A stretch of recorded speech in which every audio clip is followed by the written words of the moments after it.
দল ঘোষণার দিনে আলোচনায় তরুণ ক্রিকেটাররা। দলে জায়গা পাওয়া তাওহিদ হৃদয়, তানজিদ তামিম ও তানজিম সাকিবের ওয়ানডে বিশ্বকাপ খেলার অভিজ্ঞতা থাকলেও তারা কখনোই খেলেননি টি-20 বিশ্বকাপে।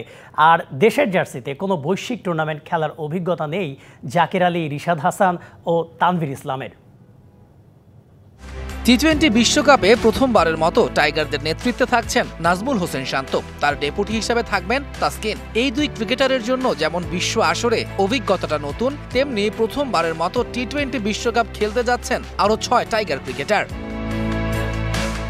গত ওয়ানডে বিশ্বকাপে সবকটি ম্যাচই খেলেছিলেন তানজিদ তামিম। এই তরুণ ওপেনারের জন্য টি-20 বিশ্বকাপের অভিজ্ঞতাটা হতে যাচ্ছে নতুন।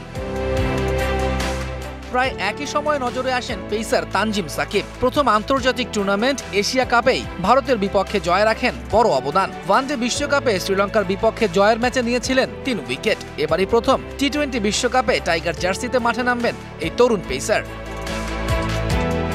শ্রীলঙ্কা সিরিজে ফিনিশার হিসেবে উঠান লেগ স্পিনার রিশাদ হোসেনের। ওয়ানডেতে 4 ছক্কার ফুলঝুরিতে বিবেচনায় আসেন টি-20 স্কোয়াডে। ব্যাটিং বোলিং মিলিয়ে অটো চয়েস হিসেবেই প্রথমবারের মতো টি-20 বিশ্বকাপ খেলতে যাচ্ছেন রিশাদ।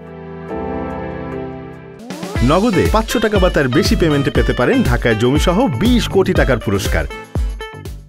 রিশাদের মতো জাকির আলী অনিকের জাতীয় দলে আসাটা বেশ নাটকীয়। বিপিএলে দারুণ পারফর্ম করেও ছিলেন উপেক্ষিত। তারপর হঠাৎ করেই বাংলাদেশ দলে সুযোগ পাওয়া আর পারফর্ম করা, জায়গা করে নেন নিজের প্রথম টি-20 বিশ্বকাপে।